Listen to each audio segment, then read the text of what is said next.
The global economy of the last 3 years has been operating under a carefully maintained illusion. You've seen the headlines. You've heard the politicians and the central bankers patting themselves on the back for a soft landing. They point to gross domestic product, or GDP, numbers that refuse to turn negative, consumer spending that defied gravity, and labor markets that seemed unbreakable. But if you look closer, if you follow the money and the demographic flows, you realize that much of this resilience was fueled by one variable. It was a singular, unprecedented, and largely unplanned variable, a historic surge in migration. Between 2021 and 2024, the developed world didn't just recover, it repopulated. The United States, Canada, the United Kingdom, and the Eurozone absorbed millions of people in a compressed time frame. This wasn't just a demographic shift, it was a massive, unacknowledged supply-side stimulus. It suppressed wages in the service sector, allowing inflation to fall without a recession. It filled the gaps in construction and hospitality, keeping the physical economy running. It boosted consumption figures simply by adding more heads to the count. It was, in effect, a demographic sugar high. But now, the sugar is being withdrawn. The coordinated policy reversal across the G7 countries is slamming the brakes on this flow. Borders are tightening, visas are being capped, and deportation machinery is revving up. The question nobody in the mainstream financial press is asking loudly enough is simple. What happens when the engine of your soft landing is abruptly shut off? The data emerging suggests we're about to find out, and the bill for this demographic experiment is coming due. The first crack in the facade appeared from an unlikely source, the Federal Reserve Bank of Minneapolis. For months, the narrative had been that high interest rates were finally cooling the labor market. It was a neat, tidy story of monetary policy working as intended. But the Minneapolis Fed's analysis blew that narrative apart. They looked at the data and found something disturbing. The slowdown wasn't just about rates. It was about bodies. The U.S. labor market produced 156,000 fewer jobs per month from May to August 2025 compared to the same period in 2024. That is a massive deceleration. But here is the kicker. Their models attribute between 40 and 60% of this decline directly to the drop in net migration. This is a smoking gun. It tells us that nearly half of the cooling in the labor market isn't a success of the Fed's tightening. It's a mechanical result of removing the workers who are generating the growth. This decline is broad-based, affecting almost every sector. However, the data reveals a critical nuance. The slowdown is less pronounced in states and sectors with larger shares of unauthorized employment. Think about what that means. The industries that rely on the shadow workforce, agriculture, roofing, dishwashing, are holding onto their workers with a death grip. They are labor hoarding because they know the supply tap has been turned off. The official payrolls are shrinking, but the desperate demand for low-cost labor in the gray economy is intensifying. This creates a hidden friction that standard economic models are missing. We need to talk about wages. The ugly truth of the expansion is that it was subsidized by the stagnation of low-end wages. When you flood the labor market with millions of workers willing to work for less, you anchor the price of services. This was the secret sauce that helped the Fed bring inflation down from 9% to 3% without crashing the economy. It wasn't just interest rates, it was a massive supply shock of cheap labor. The receipts for this are in the wage data. Median real wage growth in the US has been cut in half compared to the boom years of 2023 and 2024. But the pain is not distributed equally. For low-wage workers, the people changing bedpans and framing houses, real wage growth is slowing 2.5 times faster than the average. This is the demographic that competes directly with the new arrivals. This dynamic creates a perverse economic reality. The middle and upper classes enjoyed a soft landing where their service costs were kept artificially low. Restaurants, home repairs, childcare, all subsidized by wage suppression at the bottom. Now that migration is slowing, we are seeing the reverse. As the supply of low-wage labor contracts, the bargaining power of the remaining workers should theoretically rise. But the data shows a lag. Wages are slowing because the economy is slowing, yet the cost of living remains high. We are entering a dangerous period where the deflationary subsidy of immigrant labor is gone. This leaves the working poor exposed to the full brunt of a stagnating economy. If you want to understand the scale of the shock coming down the pipe, look at the Congressional Budget Office, or CBO. These are the government's accountants, and they have just drastically rewritten the future of the US economy. In early 2024, they were projecting a massive influx of 6.8 million adults between 2025 and 2030. That was the baseline. Nearly 7 million new workers and consumers powering GDP growth for the rest of the decade.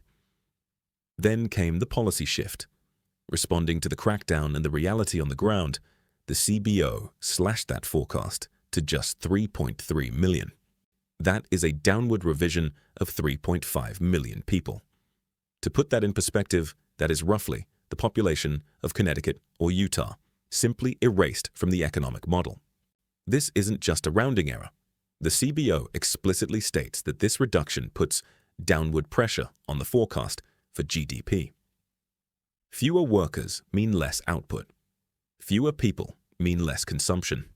The lost output accumulates year over year, compounding into a significantly smaller economy by 2030.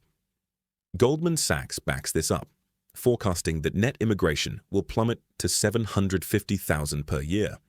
We are voluntarily removing the primary driver of our headline, GDP growth. Whether you think that is good or bad for society, the math is undeniable. The economy is about to shrink relative to its potential. To fully grasp the reversal, we have to look at the surge that preceded it. The Dallas Fed calls the 2021 to 2024 period an unprecedented immigration surge. The CBO estimates that 7.3 million other foreign nationals were added to the US population during this window. This wasn't your grandfather's immigration wave. Many of these arrivals were granted humanitarian parole, a designation that allowed them to get work permits almost immediately. This greased the skids for their entry into the labor force. Unlike previous waves that might have stayed in the shadows for years, this cohort was plugged directly into the economic machine. They started earning, spending, and paying payroll taxes instantly. Now we are seeing the unwind. The new policies have led to both fewer inflows and higher outflows. We are effectively removing a mid-sized European country's worth of economic actors from the US system. The Dallas Fed warns this will have important implications for growth. That is central bank speak for brace for impact. While the federal economy plays with GDP numbers, the real battle is being fought on the streets of America's cities. The last 2 years have exposed a brutal mismatch in our fiscal architecture. The federal government gets the tax revenue from migrants, but the local governments get the bill for their survival. This tension snapped, turning sanctuary cities into zones of fiscal austerity. New York City is the epicenter. The arrival of tens of thousands of asylum seekers didn't just strain the budget, it blew it up. In 2024, the city's bean counters looked at the numbers and panicked. The updated cost estimates for asylum seeker care raised the projected fiscal gap from $5.1 billion to $9.2 billion. That is a $4 billion hole that appeared almost overnight. It forced the city into a posture of extreme austerity. We saw cuts to libraries, schools, and police over time. The city had to implement a savings program that scraped $785 million out of the budget just to keep the lights on. But here is where the story pivots. By late 2025, as the border tightened, the city's finances began to stabilize. State Comptroller Thomas DiNapoli reported that the decline in arrivals was leading to massive savings.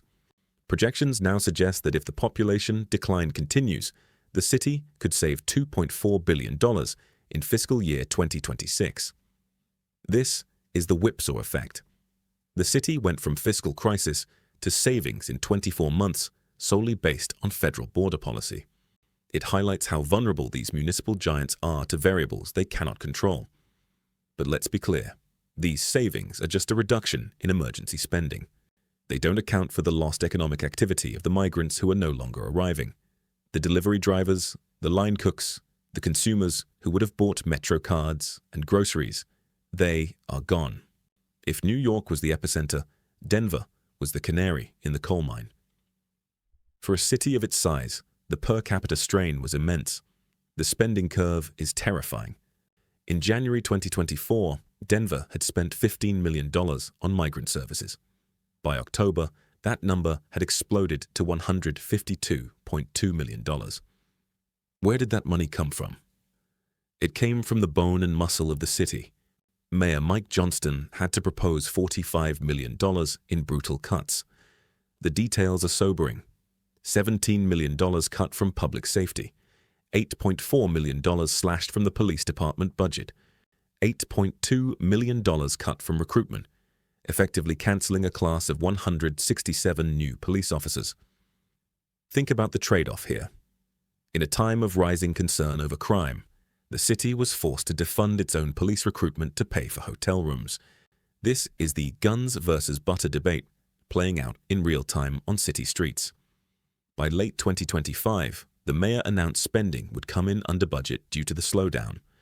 But the damage was done. The police recruits were not hired. The infrastructure was deferred. The savings are merely a return to a diminished baseline. While mayors were slashing budgets, the Social Security Administration, or SSA, was quietly cashing checks. This is the part of the story that often gets buried. Undocumented immigrants are a massive net positive for the federal retirement system. In 2023 alone, unauthorized workers paid $26.2 billion into the Social Security Trust Fund. That is $26 billion in cash that went straight into the system, with almost zero probability of ever being paid out in benefits. These workers use fake or expired Social Security numbers to get on payrolls. Taxes are deducted, and the money disappears into the Treasury. The SSA knows this. Their own actuaries state that unauthorized workers have a positive effect on the system. Now, look at the long-term impact of the crackdown. The SSA's low immigration scenario shows the 75-year actuarial deficit exploding to 3.90% of taxable payroll. Compare that to a high immigration scenario where the deficit is only 3.12%. By shutting down the border, we are effectively accelerating the insolvency of Social Security. We are cutting off a stream of free money that was propping up the retirement checks of American citizens. The irony is palpable. The very voters demanding a border crackdown are often the ones whose pensions depend on the young foreign workers they want to deport. If the US is a cautionary tale of fiscal mismatch, Canada is a horror story of a population trap. For years, Canada has used immigration as a growth hack, importing people to headline GDP numbers. But productivity and living standards cratered. In 2025, the wheels finally came off. The Canadian housing market was on fire, fueled by a massive influx of international students. Facing a revolt from voters unable to afford rent, the government panicked. In January 2024, they announced a cap on student permits. They aimed for a 35% cut. They got a collapse. The data for 2024 shows that Canada issued only 267,890 new study permits, a reduction of nearly 48%. They overshot their own target by 100,000 students, and they aren't stopping. For 2026, the target has been lowered again to 408,000 total permits. The economic shockwave is immediate. The Royal Bank of Canada estimates that the growth in rental households will fall by 50% in 2024 alone. For landlords and real estate investors who bet on endless demand, this is a disaster. The rental market, which was the only thing keeping property values afloat in some cities, is losing its primary driver. Canadian universities had addicted themselves to the high tuition fees paid by international students. It was their business model. Now that model is bankrupt. In Ontario alone, universities are projecting a revenue loss of $1.1 billion next year. That is $1 billion wiped off the books. In the Atlantic provinces, enrollment dropped 28% in a single year. We are seeing layoffs, program cancellations, and a complete restructuring of the higher education sector. This is what happens when you build an industry on a visa loophole. When the loophole closes, the industry collapses. Bank of Canada, Governor Tiff Macklem has been unusually blunt. He is telling anyone who will listen that Canada has hit a wall. In a series of speeches, he warned that there are limits to how many immigrants we can successfully absorb. The problem is the population trap. When you add people faster than you can build houses, roads, and factories, you get a bigger economy, but everyone in it gets poorer.